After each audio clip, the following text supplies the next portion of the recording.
Ada 53 kata atau 53 ayat yang ayatnya itu beriman dan berbuat kebaikan di Al-Quran.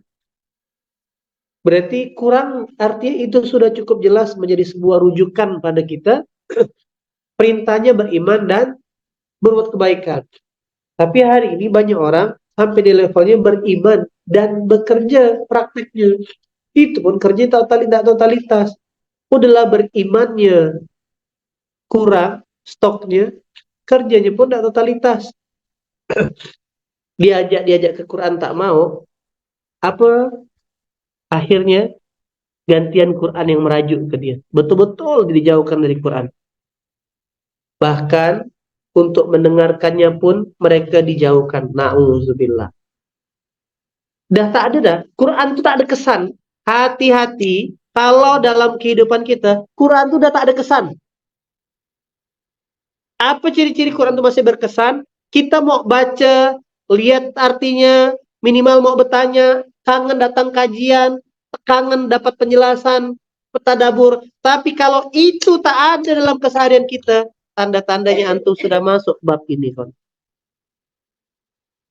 Dan inilah penyebab yang akhirnya membuat kita disempitkan kehidupannya. Bukan tak ada hartanya, gaji tetap ada mungkin 20 juta dari kantor. Tapi 20 juta itu yang akhirnya membuat betulkan motor yang rusak, bayar, dibelokkan sama Allah.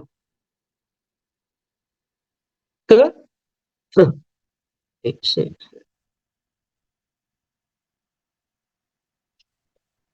Nah, di surah Yunus yang sama, Allah sebutkan, kalau kita bingung, tadi tuh, kan Allah ngatur bumi 24 jam. Nah, kualitas hidup kita tergantung respon kita. Betul? Sebagian orang menjadikan akal standar responnya. Nggak bisa kayak gini, boy. Ini nggak logis. Ada ya, habis. Salah. Oke? Sebagian orang begitu cara berpikirnya. Nah, maka Allah sebutkan di surah Yunus 35. Apakah di antara sekutumu ada yang bimbing kamu kepada kebenaran? Ada nggak sih lingkungan kita, kawan kita, teman kita yang kebenaran? Dan saya harus sampaikan teman-teman, artinya apa kebenaran itu? Bukan jadi gini, teman baik itu banyak, tapi belum tentu benar. Hati-hati dengan teman hanya sekedar baik. Oke? Tapi belum tentu benar. Adalah nongkrong lo di sini. Jangan nggak serius-serius. Adalah kita karaoke dulu, buangkan penat. Itu baik. Dan begitulah cara setan bekerja. Makanya dijadikan standar tuh, teman yang benar tuh, teman yang berani bilang, enggak boy, salah, haram yang tim lakukan ini. Itu teman benar. Dia tak terima urusan dia sama Tuhannya. Yang penting anu sudah menyampaikan dengan benar. Katakanlah Allah membimbing, Allah ialah yang membimbing kebenaran. Apa? Quran. Maka manakah yang lebih berhak diikuti? Tuhan yang membimbing kepada kebenaran atau orang yang tak mampu membimbing, bahkan dia pun dibimbing. Maka mengapa kamu berbuat demikian? Bagaimana kau ngambil keputusan? Kalau orang di sekelilingmu, teman ngobrolmu, teman nongkrongmu, teman besti hari-harimu, teman ngopimu, jauh dari Quran, hati-hati, warning.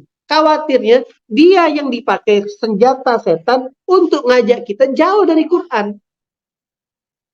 Termasuk dalam hal ini 8 Tuhan tadi. Bapak, anak-anak, istri, dan kebanyakan mereka hanya mengikuti dugaan. Sesungguhnya dugaan itu tak sedikit pun berguna untuk melawan kebenaran. Allah Maha mengetahui apa yang mereka kerjakan, dan tidak mungkin Al-Quran ini dibuat selain Allah, tetapi Al-Quran ini membenarkan kitab-kitab sebelumnya. Tidak ada keraguan di dalamnya. Berarti satu-satunya yang bisa kita follow di zaman yang penuh dengan sandiwara dan bunga tak jelas nih, Quran. Nah, dari semua cerita ini sederhanakan, kalau keseharian kita udah malas buka Quran, udah malas, Ustadz saya belum bisa baca, oke. Tapi ketika antum punya niat baca Quran, lanjutkan. Minimal baca terjemahannya. Katanya mau tahu, katanya mau dapat kutnya Allah. Cari tahu apa yang Allah mau. Ya terjemahannya dulu, tengok artinya. Begitulah kawan-kawan. Oke, setiap ada kemauan pasti ada jalan. Setiap tak ada kemauan pasti banyak alasan. Nah, jadi yang dimaksud soleh dan musli itu bukan lagi versi akal, versi Quran. Nanti ketika terus mendekati ke Quran, Quran yang akan mendorong dia untuk expert jadi apa. Masuk kemarin sebentar ke amal sosial, jalan-jalan main ke PHI, jalan-jalan ke Akrom. Sampai tiba-tiba dapat ide, dapat solusi. Masuk sebentar ke ruangannya Atika, ke ruangannya Kak Mala. Kenapa tiba-tiba secepat dapat ide? Quran, bukan saya yang pintar. Tak ada, saya pun masih bodoh sampai hari ini. Begitu kawan-kawan ya. Di teman-teman yang dirahmati Allah, satu kesimpulannya, Allah mengatur 24 jam. Aturan Allah tuh bentuknya ujian.